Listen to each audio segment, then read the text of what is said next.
Welcome to Mindleapic, your haven for soothing, sleep-inducing tales from the ancient world.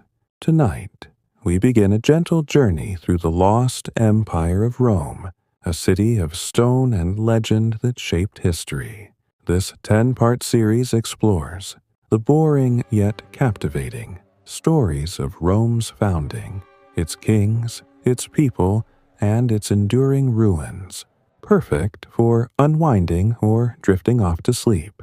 If these tranquil tales calm your mind, please like this video, subscribe to Mindleapic for more serene stories, and leave a comment below.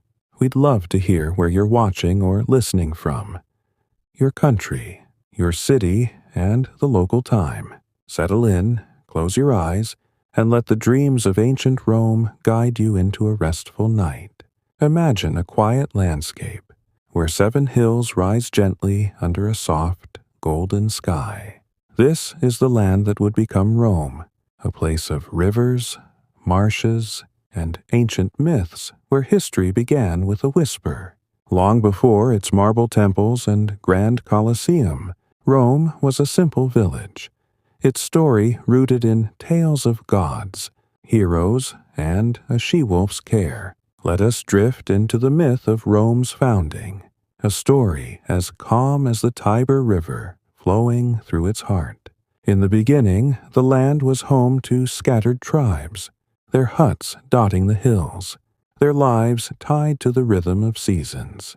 The myth begins with Numitor, king of Alba Longa, a city not far from where Rome would stand. Numitor ruled with a steady hand, his palace simple, its walls warmed by the sun. But his brother, Amulius, craved power, his ambition a quiet shadow. Amulius overthrew Numitor, seizing the throne, his steps soft but deliberate. To secure his rule, he forced Numitor's daughter, Rhea Silvia, to become a Vestal virgin, sworn to chastity, ensuring she would bear no heirs to challenge him. Yet the gods had other plans. Mars, the god of war, saw Rhea Silvia, her beauty as serene as a dawn-lit meadow. He descended in a gentle mist, and from their union, twin boys were born, Romulus and Remus. Amulius, enraged, ordered the twins cast into the Tiber River, their fate left to its currents. The servant tasked with this act, moved by pity, placed the boys in a basket, setting it afloat on the river's calm waters. The Tiber, gentle and unhurried, carried the basket to a muddy bank near the Palatine Hill, where it came to rest under a fig tree's shade. There, a she-wolf, her eyes soft but fierce, found the twins. She nursed them, her milk sustaining their tiny forms, her den a quiet shelter among the roots. A woodpecker, sent by Mars, brought morsels of food, its beak tapping softly. The twins grew strong, their cries blending with the river's murmur. A shepherd named Faustulus discovered them, his heart warmed by their small forms. He and his wife, Acca Larentia, raised them as their own, their hut a simple haven, its hearth glowing with gentle firelight. Romulus and Remus grew into young men, their strength like the hills, their bond as steady as the Tiber's flow. They herded sheep, their days spent under open skies, their laughter echoing through valleys. But their true lineage could not stay hidden. A quarrel with Numitor's herdsmen led them to Alba Longa, where Numitor recognized them, his heart stirred by their resemblance to Rhea Silvia. He revealed their heritage, and the twins, with quiet resolve, plotted to restore him.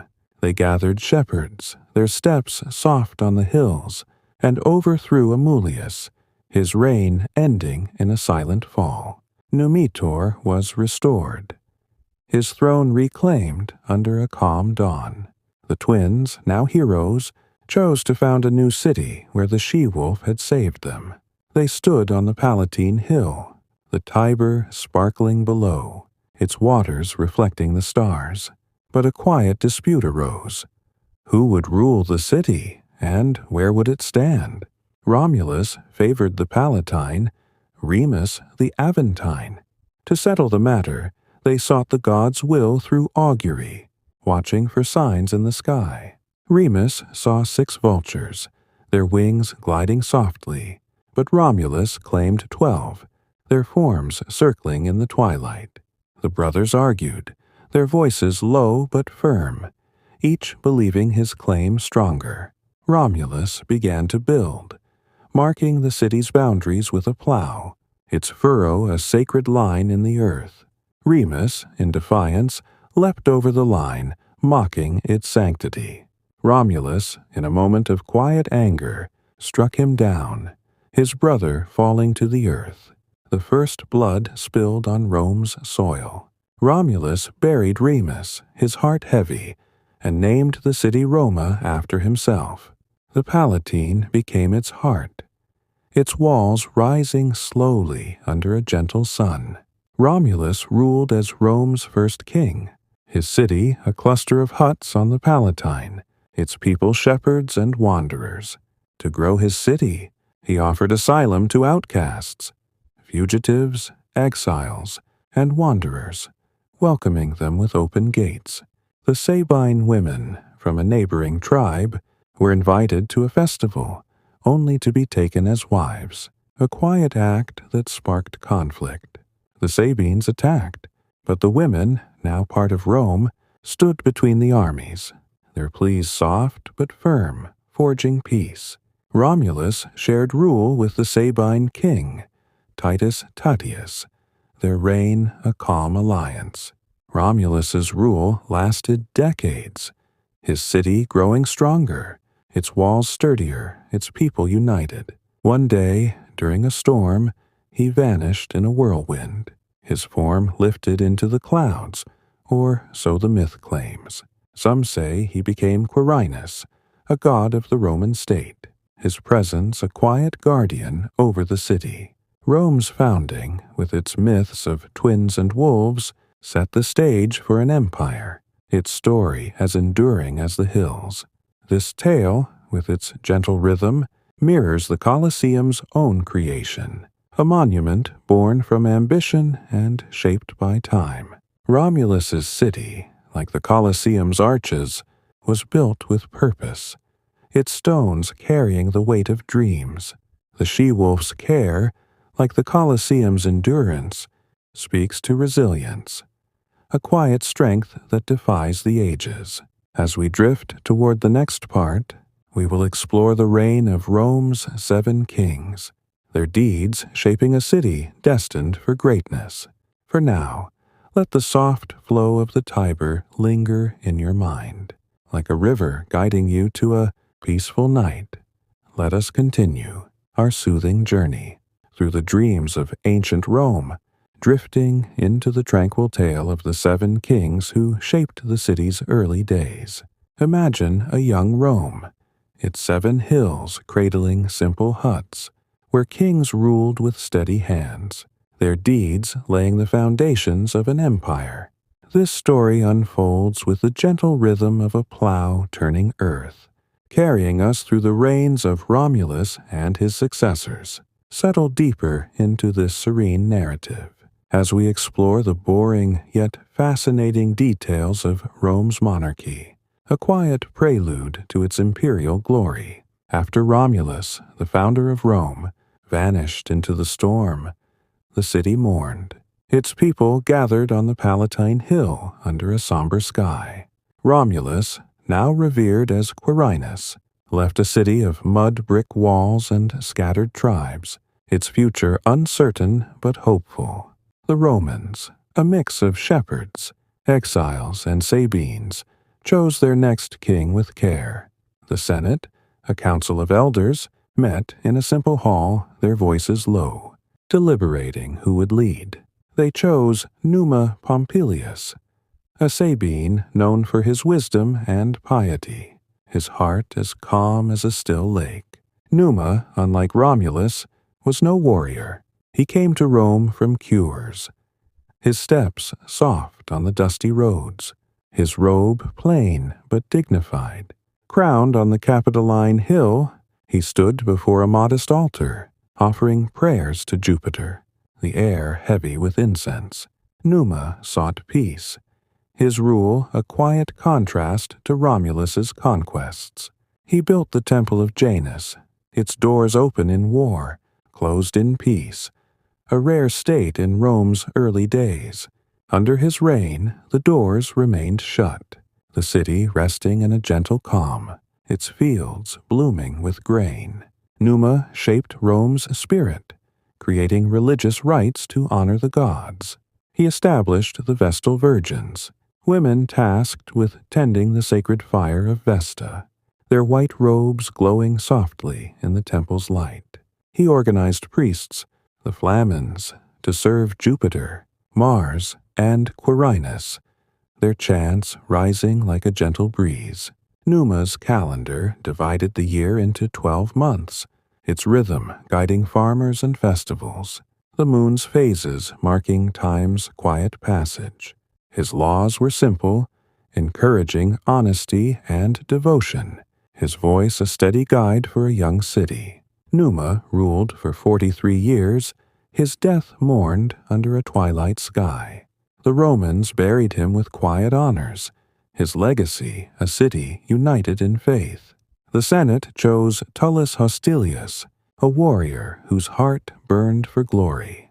Though his steps were measured, Tullus built Rome's first Senate house, the Curia Hostilia, its wooden beams sturdy, its walls echoing with debate. He waged war against Alba Longa, Rome's mother city, in a conflict as steady as a drumbeat. The tale of the Horaci and Curiati, triplet brothers fighting for each side, became legend. Rome's Horaci won, their swords gleaming faintly, Alba's walls falling under a somber dawn. Tullus's reign was fierce but brief.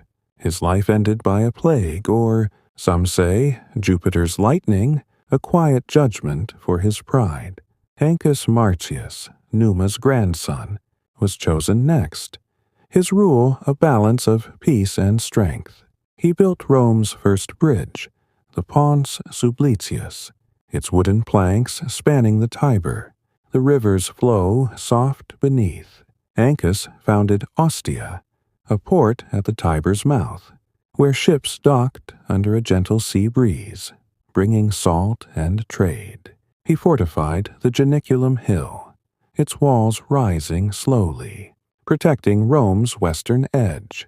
Ancus welcomed settlers, his heart open like Rome's gates, but he also fought neighbors, his battles calm yet decisive. He died peacefully, his tomb a simple mound, the city stronger for his care. The Senate chose Lucius Tarquinius Priscus, an Etruscan from Tarquinii, his ambition as quiet as a river's undercurrent. Tarquin drained the forum's marshes, laying stones for a marketplace, its stalls shaded by awnings. He built the Circus Maximus, a valley where chariots raced, their hooves muffled in the dust, crowds cheering softly under a warm sun. Tarquin adorned Rome with grandeur, his hands shaping temples and sewers. The Cloaca Maxima, a stone channel, carried water from the Forum, its flow steady and unseen. He waged wars, expanding Rome's reach, his armies moving with deliberate steps. Yet his rule ended in betrayal, struck down by assassins, his blood staining the palace floor. His wife, Tanaquil, ensured his heir, Servius Tullius, took the throne, her voice calm but firm, guiding Rome through shadow. Servius, born to a captive woman, rose with quiet wisdom. He built the Servian Wall, a stone barrier encircling the 7 hills, its blocks laid with care under a gray sky.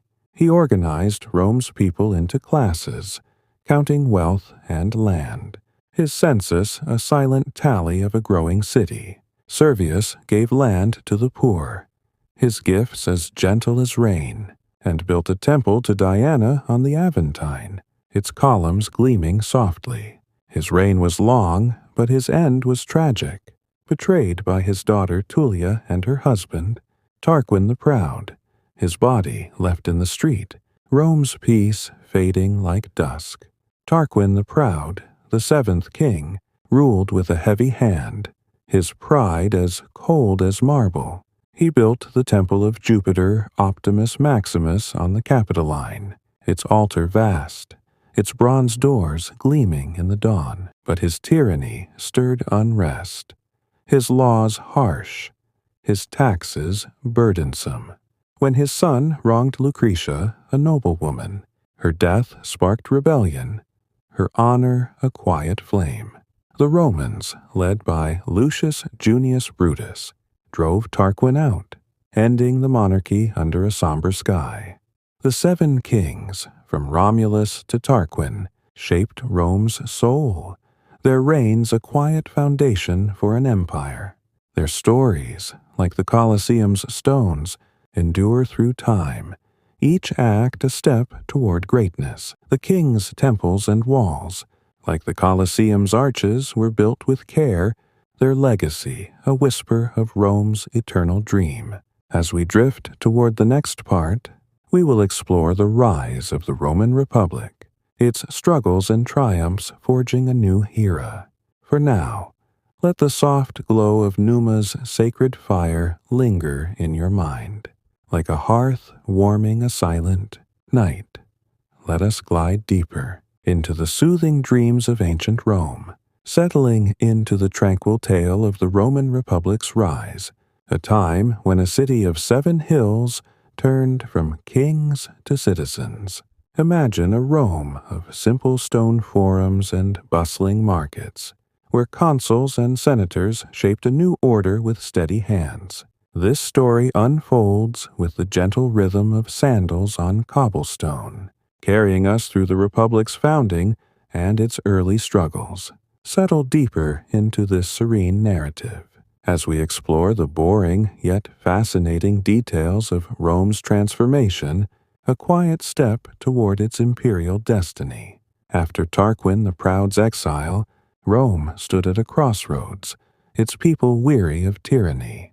The year was 509 BCE, and the air was heavy with change, like a breeze before dawn. Lucius Junius Brutus, a nobleman whose resolve burned quietly, led the charge to end the monarchy. Lucretia's tragic death, caused by Tarquin's son, had stirred the Romans, their hearts united in a silent vow. Brutus, standing in the forum, spoke of freedom, his voice steady. The crowd hushed under a gray sky. With Publius Valerius Publicola, he swore an oath. No king would rule Rome again. The Romans crafted a new system, the Republic, where power rested with the people and their chosen leaders. 2 consuls, elected yearly, shared rule, their authority balanced like scales. Brutus and Publicola were the first, their togas plain, their steps measured as they walked the forum's stone paths. The Senate, a council of elders, grew stronger, its debates echoing softly in the Curia Hostilia, a wooden hall warmed by sunlight. Citizens voted in assemblies, their voices a quiet hum, choosing leaders and laws under open skies. Yet freedom came with challenges. Tarquin the Proud, exiled but defiant, sought to reclaim his throne. He allied with Etruscan kings, their armies gathering like clouds on Rome's horizon. The Battle of Silva Arsia, fought in a forest near Rome, was the first test. Brutus led the Romans, his horse's hooves soft on the earth, his sword gleaming faintly. The battle was fierce but brief, the Romans victorious, though Brutus fell, his body carried back under a somber dusk. Publicola mourned, dedicating a statue to his friend, its bronze glowing softly in the forum. Rome's early republic faced internal struggles too. The patricians, wealthy landowners, held power, while plebeians, the common people, sought a voice. Tensions simmered, their disputes like ripples on the Tiber. In 494 BCE, the plebeians withdrew to the Aventine Hill, their protest silent but firm, refusing to work or fight. The Senate, sensing unrest, created the tribunes of the plebs, elected officials to protect their rights. Menenius Agrippa, a senator, calmed the crowd with a fable of the body's parts, his words gentle, urging unity. The tribune's veto, a quiet power, balanced Rome's scales. The Republic grew, its walls stronger, its fields richer. The Servian Wall, built by King Servius, was repaired, its stones laid with care, encircling the 7 hills. The Forum became a heart of trade and talk, its stalls shaded by awnings, merchants calling softly. Temples rose, their altars warm with offerings to Jupiter, Juno, and Minerva, the Capitoline triad, their statues gleaming in torchlight. The Via Sacra, a sacred road, wound through the Forum, its stones worn smooth by pilgrims' steps. Rome's neighbors, the Latin tribes, tested its strength. The Battle of Lake Regillus, around 496 BCE, saw Rome face the Latin League, led by Tarquin's allies. Aulus Postumius, a consul, prayed to Castor and Pollux, twin gods, whose aid turned the tide. The Romans won, their shields steady, the lake's waters calm under a fading sun. A temple to Castor and Pollux was built in the Forum, its columns rising slowly, a quiet tribute to divine favor. The Republic's laws took shape, etched on bronze tablets. The 12 tables, crafted around 450 BCE, set rules for all, patrician and plebeian. They covered debts, marriages, and crimes, their words simple, carved in a steady hand. Displayed in the Forum, the tablets gleamed faintly, a symbol of fairness, though disputes lingered like morning mist. The Republic's justice, though imperfect, was a quiet step toward order, its laws a foundation like Rome's hills. Rome's influence spread, its alliances with Latin cities growing. The Foedus Cassianum, a treaty with the Latins, brought peace, its terms sealed under a starry sky. Consuls like Lucius Quinctius Cincinnatus became legends, called from his farm to lead, his plow left in the field. He saved Rome from the Aequi, then returned to his crops, his humility a quiet lesson. His story, told by firesides, warmed Roman hearts, the fields blooming under his care. The Republic's early years were not without flaws. Patricians and plebeians clashed, their voices rising in the Forum. But compromises, like the Licinian Sextian laws, opened offices to all. The city grew, its population swelling, its markets bustling with the soft clink of bronze coins. The Tiber carried goods, its waters steady, linking Rome to distant lands. This era, with its gentle struggles, mirrors the Colosseum's own creation, a monument born from ambition yet grounded in order. The Republic's balance of power, like the Colosseum's arches, was a careful design, each part supporting the whole. The tribune's veto, like the Colosseum's trapdoors, was a quiet mechanism, guiding Rome's course with unseen strength.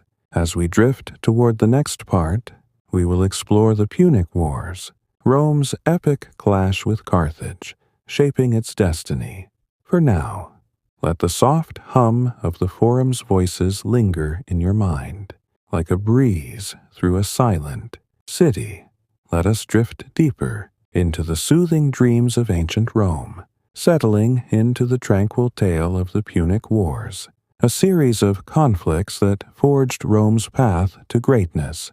Imagine a Mediterranean world where ships glide over calm seas, where Rome and Carthage clash in a quiet struggle for dominance. This story unfolds with the gentle rhythm of waves lapping against a shore, carrying us through battles, heroes, and the steady rise of a republic. Settle deeper into this serene narrative as we explore the boring yet fascinating details of Rome's wars with Carthage, a quiet turning point in its imperial journey. The Roman Republic, now strong on its 7 hills, faced a rival across the sea. Carthage, a city of merchants and mariners in North Africa. Founded by Phoenicians, Carthage thrived on trade, its harbors filled with ships, their sails catching the soft morning light. By 264 BCE, Rome's influence stretched across Italy, its alliances steady. But Carthage held sway over the western Mediterranean, its wealth flowing like a gentle river. The two powers, like distant stars, were bound to collide, their conflict sparked by a small island, Sicily. The First Punic War began over Messana, a Sicilian city caught between Rome and Carthage. Rome, new to naval warfare, built a fleet, its ships crafted with care, their oars dipping softly into the sea. The Romans invented the corvus, a spiked boarding bridge, its wood sturdy, allowing soldiers to cross onto enemy ships. At the Battle of Mylae in 260 BCE, Rome's navy, led by Gaius Duilius, defeated Carthage's fleet, the sea calm under a golden sun, the corvus bridging ships with quiet precision.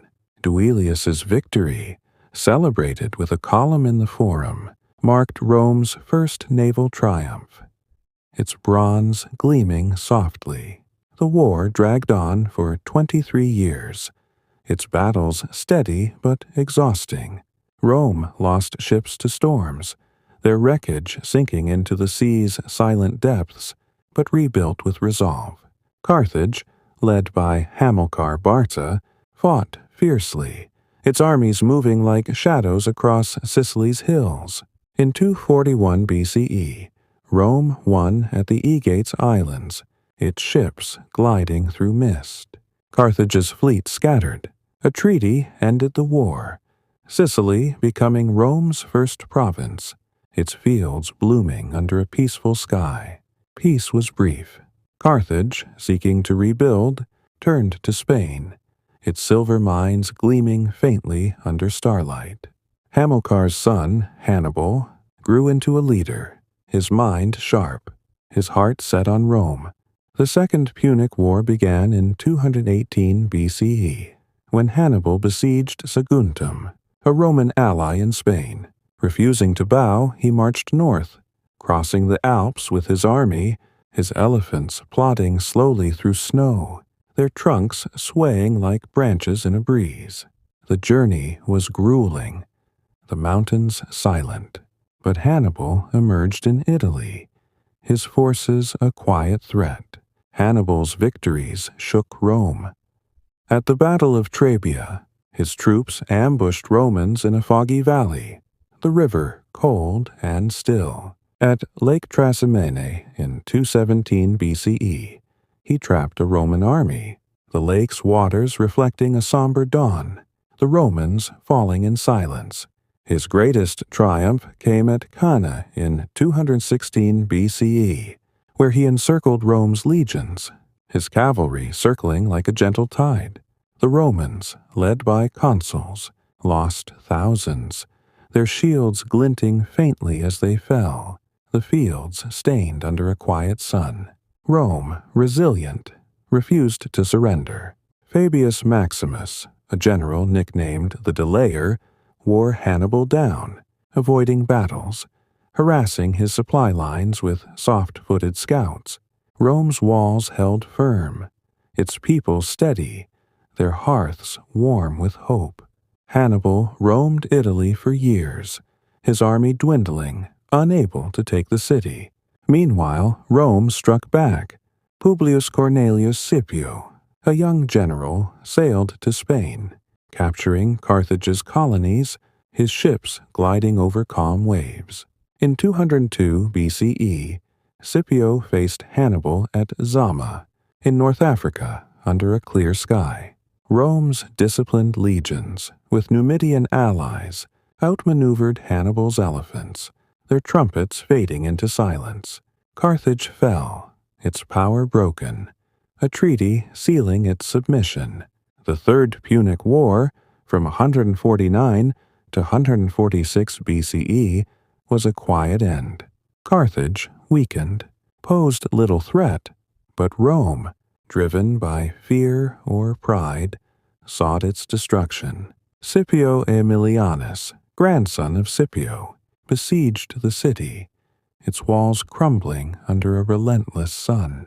Carthage burned, its flames flickering softly, its stones scattered like fallen stars. Rome sowed salt into its fields, a symbolic act, the earth left barren under a somber dusk. Carthage became a Roman province, its harbors silent, its legacy a whisper in the Mediterranean. The Punic Wars transformed Rome, its reach now spanning seas and lands. Sicily, Sardinia, Spain, and North Africa fell under its sway, their ports bustling with Roman ships, their fields feeding the city. The Republic grew wealthy, its coffers filled with silver, its forum alive with merchants' soft calls. But victory brought challenges. Wealth widened gaps between rich and poor, and generals gained power. Their triumphs celebrated with parades, their laurels gleaming in torchlight. The wars, like the Colosseum's games, were a stage for Rome's strength, their outcomes shaping its destiny. Hannibal's march, like the Colosseum's spectacles, was bold but fleeting, its impact etched in memory. Rome's resilience, like the Colosseum's stones endured, its arches a quiet testament to a city that rose from war to empire. As we drift toward the next part, we will explore the Gracchi brothers and the Republic's growing pains, a tale of reform and unrest. For now, let the soft lapping of Mediterranean waves linger in your mind, like a sea cradling a silent shore. Let us continue our tranquil journey through the soothing dreams of ancient Rome, drifting into the gentle tale of the Gracchi brothers, a story of reform, unrest, and the quiet struggles of a growing republic. Imagine a Rome where the Forum hums with debate, where fields stretch under a golden sun, and the divide between rich and poor casts a soft shadow. This narrative unfolds with the steady rhythm of footsteps on the Via Sacra, carrying us through the efforts of Tiberius and Gaius Gracchus to reshape Rome. Settle deeper into this serene story as we explore the boring yet captivating details of the Republic's challenges, a quiet chapter in Rome's imperial path. By the mid-2nd century BCE, Rome's victories in the Punic Wars had brought wealth and power, its influence stretching across the Mediterranean like a calm tide. The city's hills were crowned with temples, their marble gleaming softly in the dawn. The Forum bustled with merchants, their stalls shaded by awnings, and senators in white togas debated in the Curia, their voices low but earnest. Yet, beneath this prosperity, cracks formed, as subtle as fissures in stone. The rich grew richer, their villas sprawling, while the poor, many landless farmers, struggled, their lives a quiet toil. Tiberius Gracchus, born into a noble family, saw this divide with a steady gaze. A young man of the plebeian nobility, his heart was stirred by the plight of Rome's farmers, displaced by war and wealthy landowners. Large estates, worked by slaves from conquered lands, replaced small farms, leaving veterans and peasants without land. Tiberius, elected a tribune of the plebs in 133 BCE, stood in the Forum, his toga plain, his voice calm but firm. He proposed a land reform, a law to redistribute public land to the poor, its terms etched on tablets. its intent as gentle as a spring rain.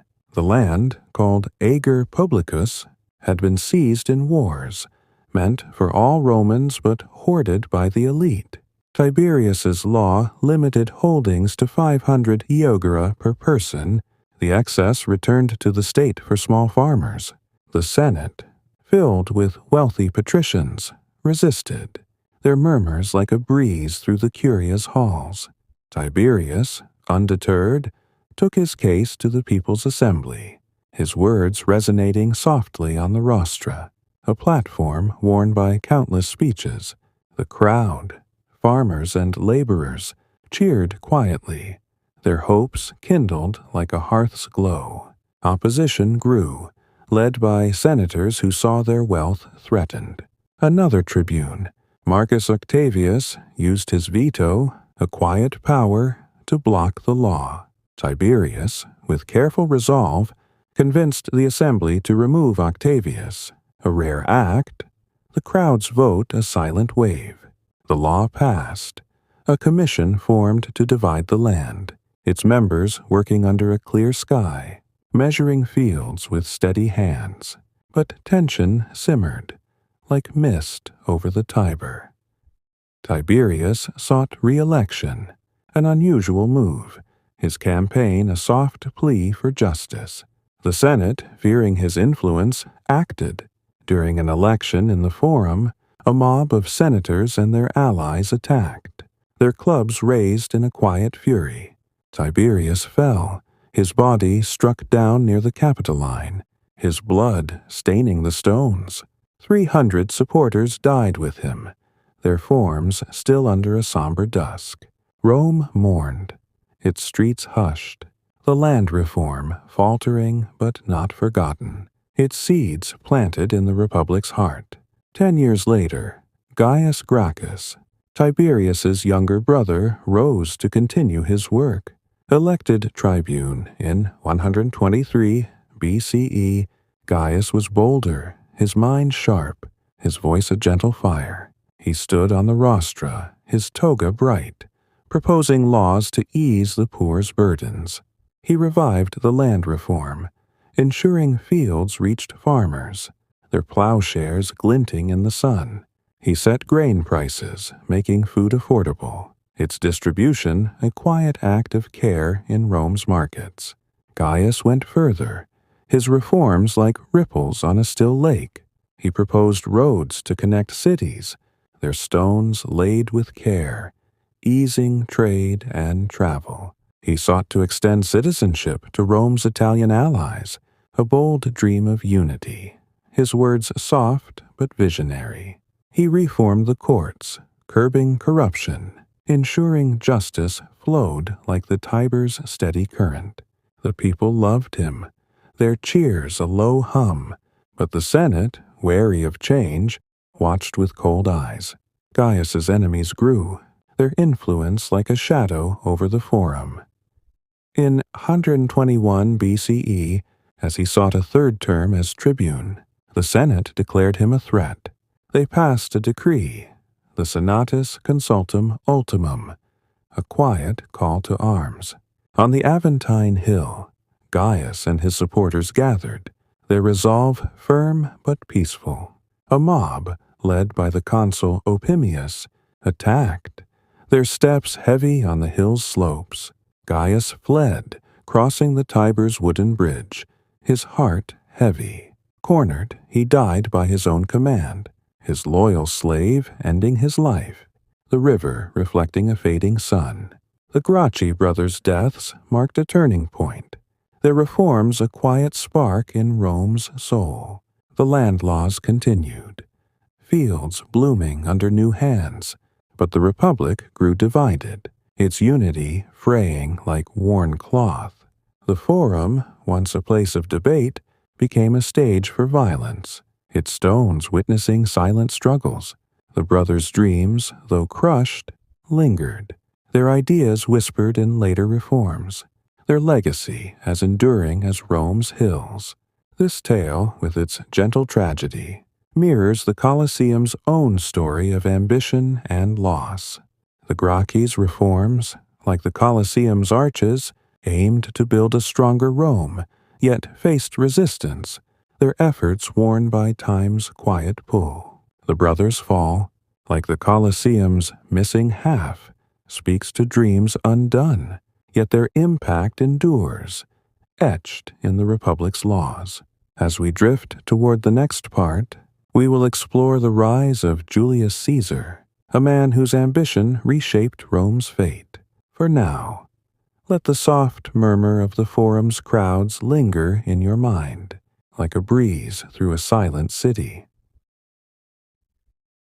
Let us drift further into the soothing dreams of ancient Rome, settling into the tranquil tale of Julius Caesar, a man whose ambition cast a long shadow over the Republic.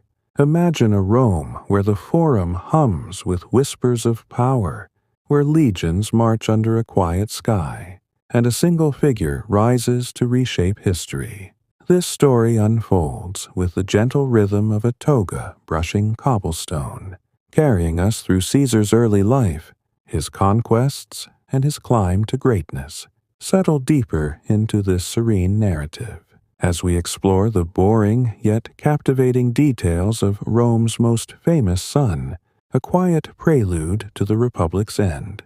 In the late 2nd century BCE, Rome was a city of contrasts, its marble temples gleaming beside crowded slums.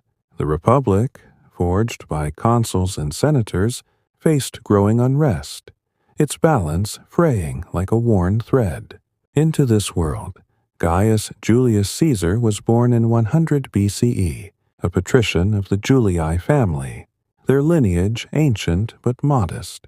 Raised in the Subura, a bustling district, young Caesar grew amid merchants and artisans, his eyes sharp, his mind as clear as a still pool. His family claimed descent from Venus, their pride a quiet flame, yet their wealth was small, their home simple under Rome's summer sun. Caesar's youth was shaped by turmoil. The social war, from 91 to 88 BCE, saw Rome's Italian allies demand citizenship, their battles a low rumble across the peninsula. Caesar, still a boy, heard tales of war, his heart stirred by ambition. His uncle, Gaius Marius, a general and reformer, inspired him. His victories over invaders like the Cimbri whispered in the Forum.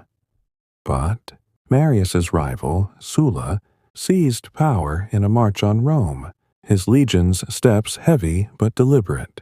Caesar, tied to Marius by marriage, faced danger. His youth spent dodging Sulla's purges, his life a quiet thread in a city of strife. As a young man, Caesar's charm shone, his voice calm but persuasive. He studied rhetoric in Rhodes, his words honed like a blade on a whetstone, and served as a priest, the Flamen Dialis, his robes white under temple torchlight. Captured by pirates in the Aegean, he joked with his captors, his courage steady, promising their end once freed. He kept his word, crucifying them on a quiet shore, his resolve as firm as the sea's horizon. Back in Rome, he climbed the cursus honorum, the path of offices, his steps measured, questor, aedile, praetor, each role a stone in his rise. By 59 BCE, Caesar was consul, his toga bright in the Senate, his voice guiding debates with soft authority. He formed the first triumvirate, a quiet pact with Pompey, a general of vast fame, and Crassus, Rome's richest man. Their alliance, sealed in private, balanced power like a tripod, steady but fragile. Caesar sought glory beyond Rome's walls, his eyes on Gaul, a land of forests and rivers north of Italy. As proconsul, he led legions across the Alps, their armor glinting faintly under a gray sky.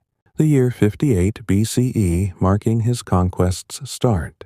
The Gallic Wars, lasting 8 years, were a testament to Caesar's skill. He faced tribes like the Helvetii and Nervii, their warriors fierce but scattered.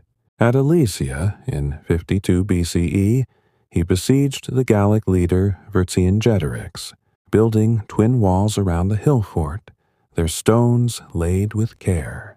The Gauls fought, their cries muffled by mist, but Caesar's legions held, their discipline a quiet strength. Gaul fell, its rivers flowing under Roman rule, its wealth, gold, grain, slaves, filling Rome's coffers, the Forum alive with soft cheers. Caesar's victories brought fame but stirred envy. His dispatches, the Commentari de Bello Gallico, written in clear prose, were read in Rome, their words spreading like a gentle breeze. He built a bridge over the Rhine, its timbers sturdy, showing Rome's reach to distant tribes.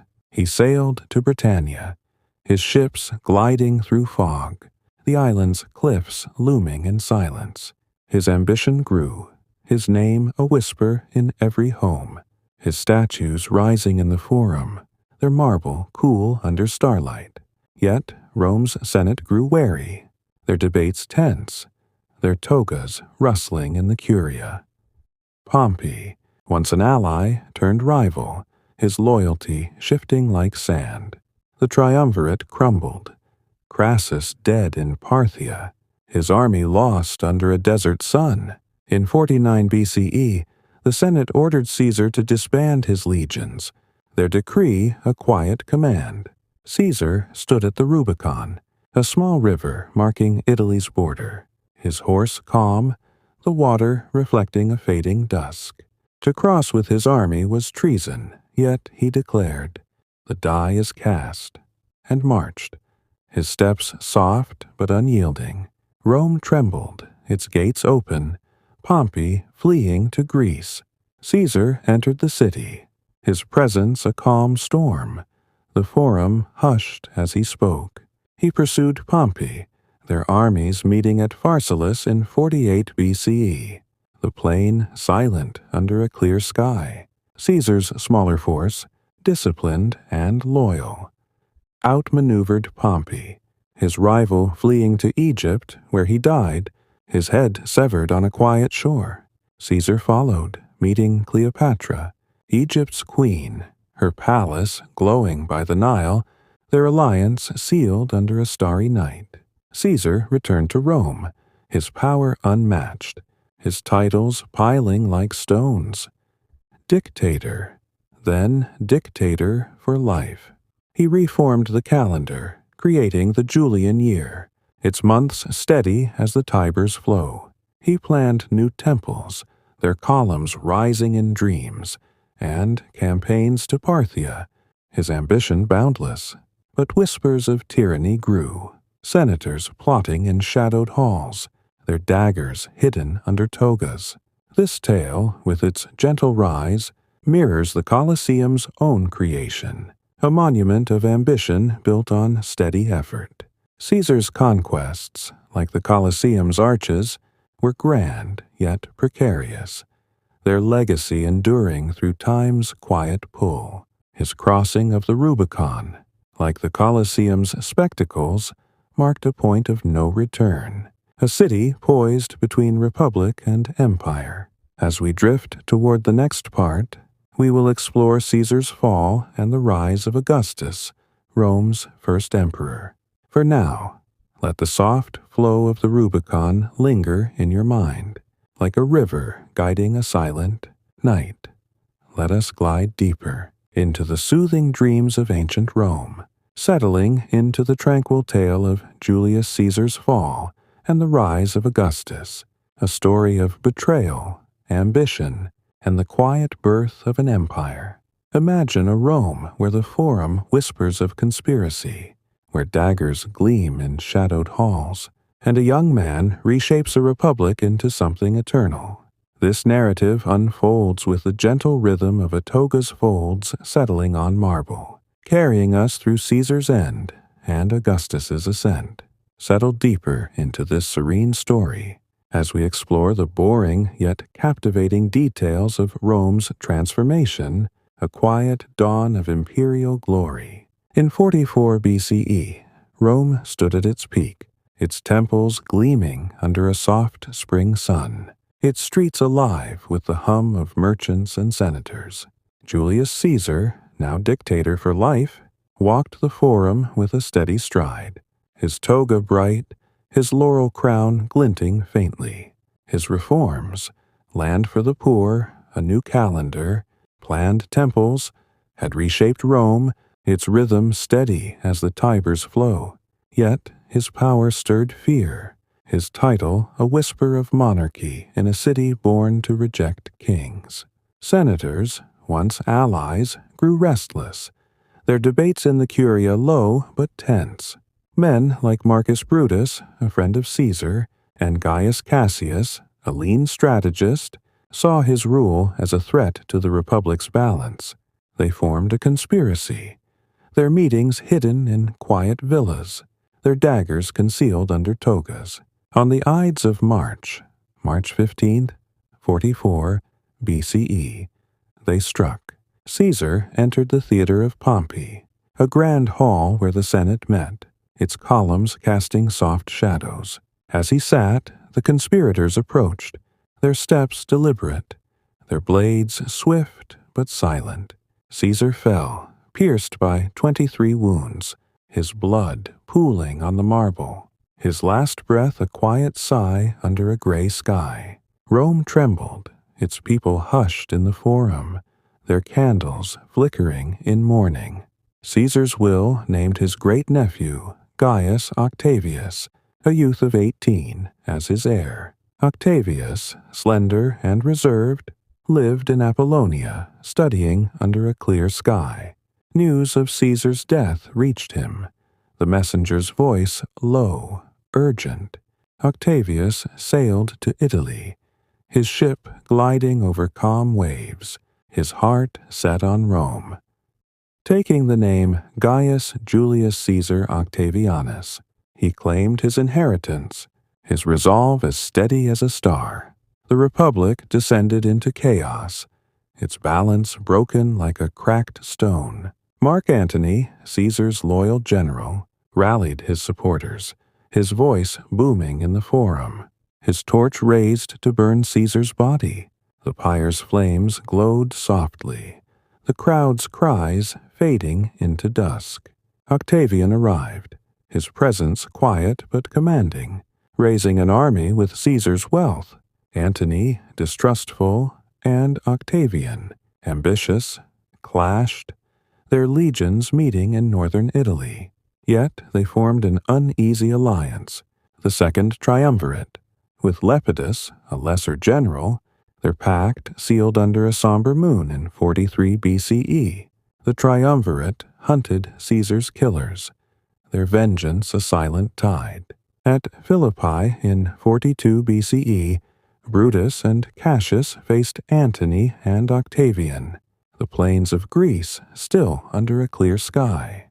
The battles were fierce but measured, the legions' shields glinting faintly. Brutus and Cassius fell, their swords dropped in quiet defeat, their deaths sealing the conspirators' fate. Rome, cleansed of betrayal, turned inward. The triumvirates rule a heavy hand, their prescriptions listing enemies, their blood staining the city's stones. Octavian and Antony divided power, their alliance fragile as a spider's web. Antony ruled the east, his heart drawn to Cleopatra, Egypt's queen, her palace glowing by the Nile's calm waters. Octavian governed the west, his base Rome, his reforms steady, his legions loyal. Lepidus faded, his role small, leaving 2 men to vie for control. Antony's love for Cleopatra, their twins born under a starry sky, tied him to Egypt, his gifts of Roman lands to her sparking whispers in the forum. Octavian, cunning and patient, shaped his image as Rome's protector. He restored temples, their altars warm with offerings, and repaired the Servian wall, its stones steady under his care. Propaganda painted Antony as a traitor, lost to Eastern luxury, his loyalty to Rome fading like mist. In 31 BCE, the rivalry broke at Actium, a sea battle off Greece's coast. Octavian's fleet, led by Agrippa, outmaneuvered Antony and Cleopatra, their ships fleeing through calm waves, the sea reflecting a fading sun. Antony's defeat was final, his death in Egypt a quiet act, Cleopatra following, their love sealed in a silent tomb. Octavian returned to Rome, his power unmatched, his title princeps, first citizen, a gentle veil over his rule. In 27 BCE, the Senate named him Augustus, revered one. His toga plain, but his authority vast. He reshaped Rome, building marble forums, their columns gleaming softly. The Ara Pacis, an altar of peace, stood serene, its carvings of gods and harvests glowing in torchlight. Augustus reformed the army, its legions stationed across provinces, their camps quiet under distant stars. His rule, the Pax Romana, brought peace, its calm spreading like a river's flow. Roads stretched across the empire, their stones laid with care, linking cities from Gaul to Syria.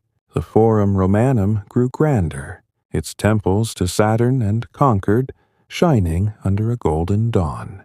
Augustus lived simply, his Palatine home modest, its rooms warmed by a single brazier. His reign, lasting over 40 years, forged an empire, its borders steady, its people united under a quiet order. This tale, with its gentle shift, mirrors the Colosseum's own creation, a monument born from ambition yet tempered by time. Augustus's reforms, like the Colosseum's arches, built a lasting legacy, their strength enduring through centuries. Caesar's fall, like the Colosseum's spectacles, was a moment of drama, its echoes shaping Rome's path. As we drift toward the next part, we will explore the Pax Romana and Rome's Golden Age, a time of art and order. For now, let the soft glow of Augustus's peace linger in your mind, like a candle burning in a silent night. Let us glide deeper into the soothing dreams of ancient Rome, settling into the tranquil tale of the Pax Romana, a time of peace and prosperity that crowned the city's golden age. Imagine a Rome where marble temples gleam under a gentle sun, where roads stretch across a vast empire, and art flourishes in quiet harmony. This narrative unfolds with the steady rhythm of a stylus scratching on wax, carrying us through the reigns of Augustus and his successors, their works shaping a serene empire. Settle deeper into this calm story as we explore the boring yet captivating details of Rome's peak, a quiet chapter in its imperial legacy. By 27 BCE, Augustus, Rome's first emperor, had forged a new order, his title princeps, cloaking absolute power in republican modesty. The Pax Romana, a peace lasting over 2 centuries, began under his steady hand, its calm spreading like a river across the Mediterranean. Rome, once a city of mud brick huts, now shone with marble, its 7 hills adorned with forums and baths. The Forum of Augustus, its columns carved with care, stood as a testament to his reign, its statues of heroes glowing softly in torchlight. The city's heart beat steadily, its streets alive with the soft clink of coins and the murmur of traders. Augustus rebuilt Rome, his hands guiding masons as they laid stones for temples to Apollo and Mars, their altars warm with offerings. The Pantheon, though later refined, began as his project, its dome a quiet dream of the heavens. He repaired aqueducts, their arches channeling clear water to fountains, the sound of trickling a gentle lullaby. His laws encouraged marriage and family, their words etched on bronze, aiming to strengthen Rome's roots. The empire stretched from Spain to Egypt, its borders guarded by legions, their camps silent under starry skies. Augustus's death in 14 CE at Nola was peaceful, his last words whispered to his wife. Livia, under a soft summer moon. The Senate deified him. His statue placed among the gods, its marble cool in temple shade. His successor, Tiberius, his stepson, ruled with a reserved hand. His toga plain, his gaze distant. Tiberius governed from Capri, his villa perched on cliffs, the sea below lapping gently. He strengthened the treasury, his accounts balanced with care, but his reign grew heavy. Marked by trials and suspicion, the Senate hushed under his rule. Caligula, Tiberius's successor in 37 CE, began with promise, his youth vibrant, his chariot races thrilling the Circus Maximus. But his rule turned erratic, his whims like a shifting breeze. He built lavish projects, their stones laid in haste, and demanded worship, his statues gleaming in temples.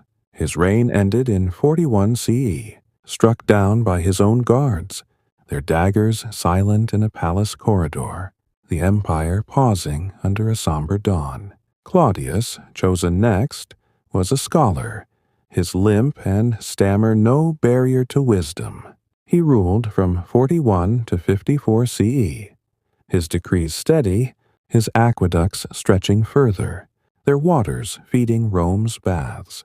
He conquered Britannia, its misty hills added to the empire, Roman standards planted in soft earth. His administration, run by freedmen, hummed quietly, its records kept on wax tablets. Claudius's death, possibly by poison, left Rome mourning, its fountains still under a gray sky. Nero, crowned in 54 CE, was young, his love for art a gentle flame. He built the Domus Aurea, a golden palace, its halls shimmering with frescoes, its gardens blooming under starlight. His recitals, where he sang and played the lyre, drew crowds, their applause soft in the theater. But his rule grew heavy, taxes burdening the provinces, his whims unsettling the Senate. The Great Fire of 64 CE ravaged Rome, its flames flickering for days, leaving ash and ruin. Nero rebuilt, his new city grander, its streets wider, but whispers of blame lingered. The Forum hushed with doubt. The Pax Romana held, its peace a quiet thread through these reigns. Literature flourished, with poets like Virgil crafting the Aeneid, its verses a soothing tale of Rome's origins, read by lamplight. Ovid's Metamorphoses wove myths, their words like a breeze through olive groves. Historians like Livy chronicled Rome's past, their scrolls unrolled in quiet libraries. Artisans carved statues, their chisels tapping softly, creating busts of emperors, their marble eyes gazing over the Forum. Trade thrived, ships sailing from Ostia to Alexandria, their cargoes of grain and wine steadying Rome's markets. The Via Appia, its stones worn smooth, linked Rome to distant cities, travelers walking under a warm sun. The Colosseum, begun under Vespasian after Nero's fall, rose slowly, its arches a symbol of Rome's strength, its games a quiet pulse of the empire's heart. Baths, like those of Agrippa, welcomed citizens, their waters warm, their mosaics glinting in soft light. The Pax Romana's calm hid tensions. Provinces, though loyal, felt Rome's weight, their taxes heavy, their governors sometimes cruel. The Senate, once powerful, bowed to emperors, its debates a faint echo. Yet the empire endured, its roads and aqueducts a quiet network, its legions a steady shield. The Golden Age, from Augustus to the Flavians, was a time of order, its legacy as enduring as Rome's hills. This era, with its gentle prosperity, mirrors the Colosseum's own creation, a monument of ambition built to last. The Pax Romana's peace, like the Colosseum's arches, was a careful balance, its stones holding firm through time. The emperor's reigns, like the arena's spectacles, were grand yet fleeting, their stories whispered in Rome's streets. As we drift toward the next part, we will explore the Flavian dynasty and the Colosseum's rise, a monument to Rome's glory. For now, let the soft glow of the Pantheon's dome linger in your mind, like a star guiding a silent night. Let us drift deeper into the soothing dreams of ancient Rome, settling into the tranquil tale of the Flavian dynasty and the rise of the Colosseum, a monument that became the heart of an empire. Imagine a Rome where stone arches tower under a gentle sky, where emperors rebuild a city from ashes, and crowds gather in quiet awe. This narrative unfolds with the steady rhythm of masons' hammers on travertine, carrying us through the reigns of Vespasian, Titus, and Domitian, and the creation of Rome's grand arena. Settle deeper into this serene story as we explore the boring yet captivating details of the Flavian era, a quiet pinnacle of Rome's imperial glory. After Nero's fall in 68 CE, Rome faced chaos, a year of 4 emperors, their reigns as fleeting as a breeze. The empire, shaken by civil war, yearned for stability, its forum hushed under a somber dawn. Vespasian, a general of humble roots, emerged as emperor in 69 CE, his rise steady, his toga plain but commanding. Born in a small village near Reate, his life was shaped by the fields, his hands calloused from work, his mind sharp as a legion's blade. He restored order, his decrees calm, his legions loyal, their standards planted in soft earth. Vespasian, crowned at 60, ruled with a practical hand, his voice low but firm in the Senate. Rome's treasury, drained by Nero's extravagance, needed filling, its coffers as empty as a winter field.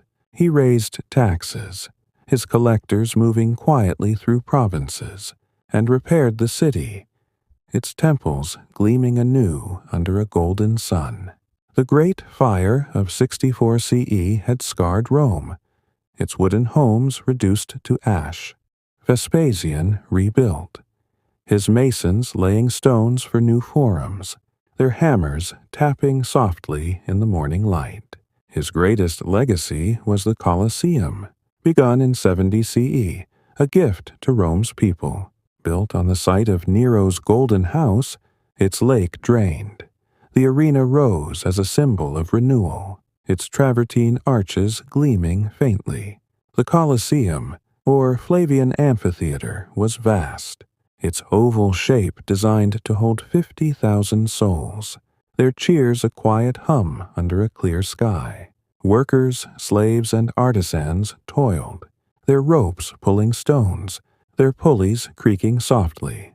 The hypogum, a network of tunnels below, hid cages and lifts, its shadows cool and still, a silent stage for spectacles. Vespasian died in 79 CE. His last words a jest, whispered under a summer moon. I think I'm becoming a god. His son, Titus, beloved and young, took the throne, his rule gentle as a spring breeze. Titus completed the Colosseum, its dedication in 80 CE, a grand event lasting 100 days. Gladiators fought, their swords glinting in torchlight, and beasts, lions, bears, roared softly, their cages rising from the hippodrome. The arena filled with water for mock naval battles, ships gliding silently, the crowd's gasps fading into dusk. Titus, called the delight of mankind, walked among the people, his smile warm, his presence a quiet balm. Yet Titus's reign was brief, marked by trials. In 79 CE, Vesuvius erupted, burying Pompeii and Herculaneum, their streets frozen under ash, their mosaics hidden in silence. Titus sent aid, his ships sailing to the Bay of Naples, their cargoes of grain and blankets steadying the survivors. A fire and plague struck Rome, its flames flickering, its people mourning. Titus, tireless, rebuilt temples and homes, his hands guiding workers under a somber sky. He died in 81 CE, struck by fever, his death mourned. The forum hushed with candles. Domitian, Titus's brother, ruled next, his reign longer but shadowed, from 81 to 96 CE. Stern and solitary, he governed with a steady gaze, his palace on the Palatine quiet, its halls lit by oil lamps. He strengthened the empire's borders, fortifying the Rhine and Danube, his legions camped under starry skies. He restored Rome's economy, revaluing coins, their bronze shining softly in markets. Domitian built the Arch of Titus, its carvings of the Jewish war's triumphs glowing faintly, a tribute to his brother's victories in Jerusalem. Domitian's love for spectacle filled the Colosseum, its games grand but measured. Gladiators, trained in schools, fought with disciplined steps, their armor clinking softly. Chariot races in the Circus Maximus drew crowds, hooves pounding dust, the cheers a low hum. Yet Domitian's rule grew harsh, his spies listening in Rome's streets, his trials swift in shadowed courts. The Senate, fearful, whispered of tyranny, their togas rustling nervously. In 96 CE, Domitian fell to assassins, his death quiet. His body carried from the palace under a moonlit sky. The Flavian dynasty, though brief, left a lasting mark, its emperors building a Rome of marble and might. The Colosseum, their greatest work, stood as a symbol of unity, its arches enduring like the empire's peace. Its games, though bloody, were a quiet ritual, binding Romans to their city's heart. The Flavians' reforms, like their arena, balanced grandeur with order, their legacy a soft glow in Rome's story. This era, with its gentle strength, mirrors the Colosseum's own creation, a monument born from vision and labor. The Flavian emperors, like the Colosseum's stones, were steady yet tested, their reigns shaping an empire's golden age. The arena's arches, like their decrees, stood firm, their shadows a quiet testament to Rome's glory. As we drift toward the next part, we will explore the 5 good emperors, a time of wisdom and prosperity. For now, let the soft hum of the Colosseum's crowds linger in your mind. Like a breeze through a silent arena, let us drift into the final chapter of our soothing dreams of ancient Rome, settling into the tranquil tale of the 5 good emperors, a time when wisdom and prosperity crowned the empire's zenith. Imagine a Rome where marble forums gleam under a gentle sun, where roads connect distant lands, and emperors rule with steady hands. This narrative unfolds with the calm rhythm of a scroll unrolling in a quiet library, carrying us through the reigns of Nerva, Trajan, Hadrian, Antoninus Pius, and Marcus Aurelius. Settle deeper into this serene story as we explore the boring yet captivating details of Rome's Golden Peak, a quiet, close to our journey through the lost empire. After Domitian's assassination in 96 CE, Rome sought stability. Its forum hushed under a somber dawn. The Senate, weary of tyranny, chose Nerva, an elderly senator, his toga plain, his gaze kind but firm. Crowned at 60, Nerva ruled briefly, from 96 to 98 CE. His reign a gentle bridge between chaos and order. He calmed tensions, pardoning those exiled by Domitian, their return a soft reunion in Rome's streets. Nerva's welfare programs fed the poor, grain distributed quietly in markets, and he reformed taxes, easing burdens with a steady hand. Childless, he adopted Trajan as his heir, a choice made under a starry sky, ensuring Rome's peace. Trajan, crowned in 98 CE, was a soldier emperor, his heart bold yet measured. Born in Hispania, his roots humble, he walked Rome's hills with a legionary's stride. His reign, lasting until 117 CE, marked the empire's greatest expanse, its borders stretching like a calm tide. Trajan conquered Dacia, its forests and gold mines yielding to Roman legions, their standards planted in soft earth. The Dacian Wars, fought with discipline, saw bridges built over the Danube, their arches steady, designed by Apollodorus of Damascus, Trajan's architect. In Rome, Trajan built grandly, his forum a marvel of marble, its columns rising under a clear sky. The Column of Trajan, carved with scenes of Dacian victories, spiraled upward, its reliefs glowing softly in torchlight. Markets, stacked on the Quirinal hill, bustled with traders, their voices a low hum, selling silks and spices from distant lands. Trajan's baths, vast and warm, welcomed citizens, their mosaics glinting in steam. His campaigns in Parthia stretched the empire to Mesopotamia, but disease took him. His death quiet in 117 CE, mourned by a city he enriched. Hadrian, Trajan's adopted heir, ruled from 117 to 138 CE, his mind curious, his travels endless. A lover of Greek culture, he wandered the empire, his cloak dusty, his steps soft on foreign roads. He fortified borders, building Hadrian's Wall in Britannia, its stones laid across misty hills, guarding against northern tribes. In Rome, he rebuilt the Pantheon, its dome vast, its oculus letting in a gentle light. His villa at Tivoli, a retreat of gardens and pools, shimmered under a summer moon, its statues reflecting his love for art.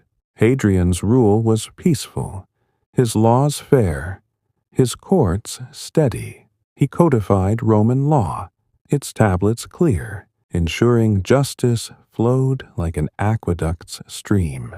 He loved Antinous, a youth whose death in the Nile brought grief, his memory honored with statues, their marble cool under starlight. Hadrian's death, slow and painful, came in 138 CE, his body laid to rest in a mausoleum by the Tiber, its walls enduring like Rome's hills. Antoninus Pius, crowned in 138 CE, ruled with quiet devotion. His reign from 138 to 161 CE, a time of calm. His toga simple, his home modest. He governed from Rome, rarely leaving its walls. He built aqueducts, their arches channeling water to fountains, their trickle a soothing sound. His treasury grew, coins minted with care, their bronze gleaming in markets. Antoninus fostered peace, his diplomacy soft but firm, keeping wars at bay. Temples to Faustina, his wife, rose after her death, their altars warm with offerings, her memory a gentle light. Marcus Aurelius, the last of the five, ruled from 161 to 180 CE, his mind philosophical, his heart heavy with duty. Known as the Stoic Emperor, he wrote his meditations by lamplight, his words a quiet guide to virtue. His reign faced trials. Plagues swept Rome, its streets silent, and Germanic tribes pressed the Danube, their raids a low threat. Marcus led campaigns, his tent pitched under starry skies, his legions marching with steady steps. He died in 180 CE, his body weakened, his legacy a city still strong, its forums alive with soft debate. The 5 good emperors, chosen not by blood but merit, brought Rome to its peak, their reigns a golden age. The empire spanned 3 continents, its roads linking cities, their stones worn by travelers' sandals. Trade flourished. Ships sailing from Ostia to Alexandria, their cargoes of grain steadying Rome's markets. Art and literature thrived. Poets like Juvenal penning satires, their scrolls read in quiet villas. The Colosseum, now complete, hosted games, its crowds cheering softly. Gladiators fighting under a warm sun. This era, with its gentle prosperity, mirrors the Colosseum's enduring presence, a monument of strength and balance. The emperor's reforms, like the arena's arches, were built to last. Their legacy, a quiet hum in Rome's heart. Their wisdom, like the Colosseum's stones, weathered time. Their reigns a testament to order and care. As we close our 10-part journey through Rome's dreams, let us reflect on its legacy. From Romulus's huts to Augustus's marble, from the Republic's struggles to the Empire's peace, Rome's story is one of resilience, its hills eternal. The Colosseum, like these tales, stands as a whisper of a lost empire, its stones a lullaby for the ages. For now, let the soft light of the Pantheon's oculus linger in your mind, guiding you into a peaceful night. Thank you for drifting through the soothing dreams of ancient Rome with Mindleapic. We hope these gentle tales of emperors, heroes, and timeless stones have lulled your mind into peace. If this journey calmed your heart, please like this video, subscribe to Mindleapic for more tranquil stories, and share your thoughts in the comments. Tell us where you're watching from, your country, your city, and the local time. Let the soft whispers of Rome's past guide you to a restful sleep. Until next time, good night from Mindleapic.